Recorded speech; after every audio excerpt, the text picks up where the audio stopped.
In the previous episode, we were looking at how to get started with the Sony A7 IV, showing you how to put the lens on the camera, how to remove the battery from the bottom and charge it up, and where the SD card slots fit on the camera.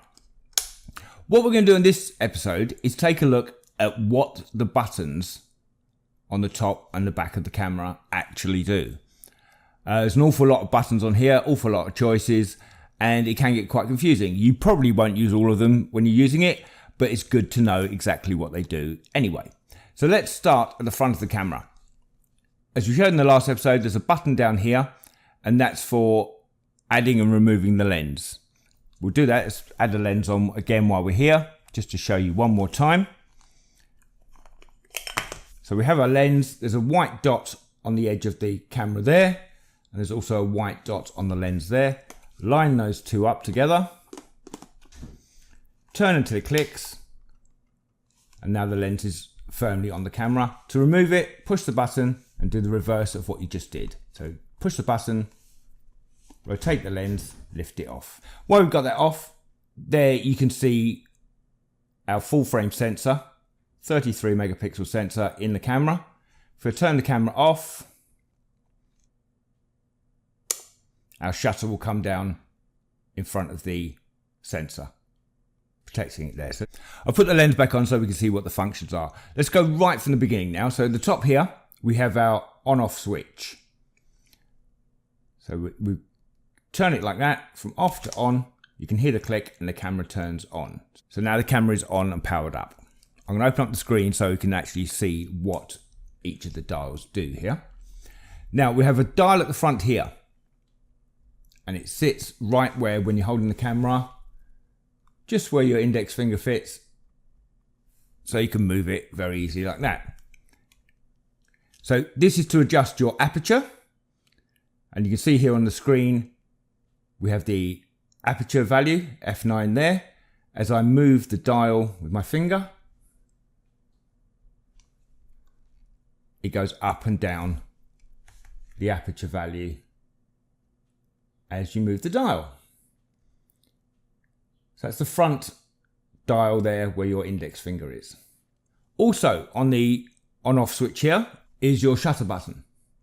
And as with all digital cameras these days, if you half push the shutter button, it will focus on the subject, push it all the way down, and it will take the image.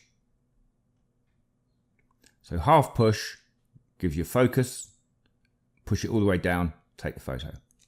Probably next most important here is your mode dial. You have M for manual, which means you have complete control over aperture, shutter speed, and all those good things. S for shutter priority, which means you set your shutter speed and it will prioritize that shutter speed. It will then adjust the aperture to be able to use that shutter speed.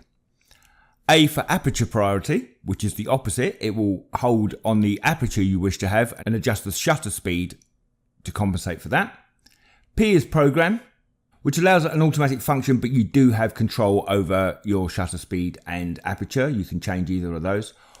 Full auto, which means the camera is taking care of all of the settings, the aperture, the shutter speed, the ISO.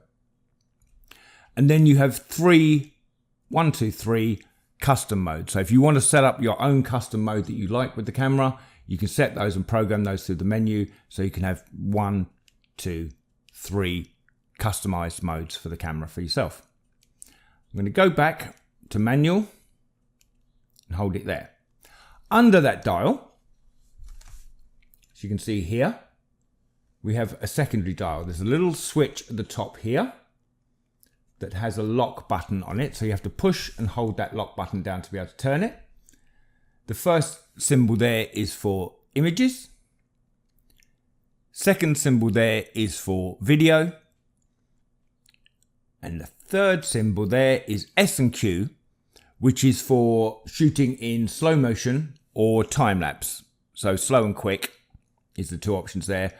So these are video modes, one for shooting in slow motion and one for shooting time lapses. But we're going to go back to the photo one there for shooting images. And again, so without pushing that button, that dial won't move. So it's not easy to do accidentally. It's a very deliberate section there.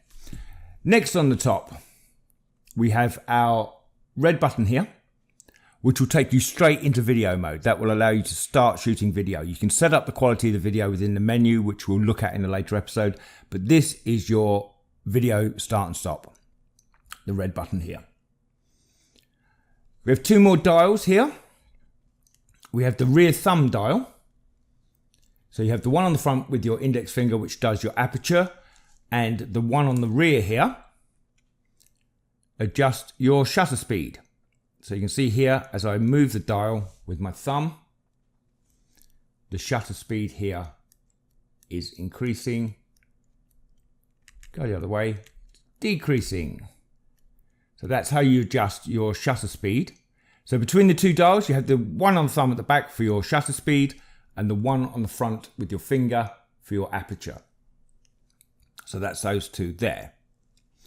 Also on the top, we have another dial here, which is for things like exposure compensation. When you're in program, any other setting apart from manual, you can use this for your exposure compensation. Again, we'll look at that in another time. This button can be locked. You have a little button at the top there that means you can move it, or it's locked and it won't move. I would suggest for day-to-day operation, keeping that locked, don't really touch that dial. There are ways of customizing that dial to make it function in a way that you want, but we won't go into that now. That's basically an exposure compensation dial if you're in any of the other modes apart from manual. On this side, there's a little symbol, and you'll find this on most cameras. This one's quite visible, and that little symbol there just shows you where the sensor sits within the camera. So that line there is where the sensor sits. If you're doing something complicated and you want to take an exact measurement from the sensor to your subject, that's your measurement line. That's basically all that's there for. So don't worry about that. It's just a pretty symbol otherwise. Okay, also on the top here, we have the C2 button. And there are actually four. These are custom buttons. There's four. There's C1, C2 on the top, C3 over this side, and down the bottom there's a C4 as well. And these are all custom buttons that you can assign to do specific functions that you want. You do that through the menu settings, but we'll look at that in another episode. So basically, all of these function buttons, there is a default setting on all of them. C1 is default set to white balance. C2 is set to focus settings, and C3 over this side is default set to focus mode. So those three have a default setting. C4 isn't set for anything at all. And it's also used as the delete trash button. All of the C buttons are customizable, so you can make them operate and do whichever function you want, but we'll look at that in a later episode when we're setting up the menu of the camera.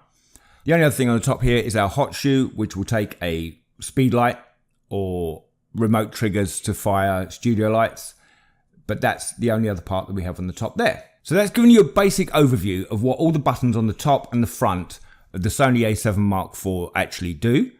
That should get you started there. In the next episode, we'll take a look at the buttons on the back as well, because there's an awful lot of buttons on this. And again, there's crossovers between what we've had on the top as well, but the buttons on the back we'll look at in the next episode and show you exactly how you use those and what they're for. I'm Dave Vickers. This is The Photo Show. Thanks for watching. See you next time.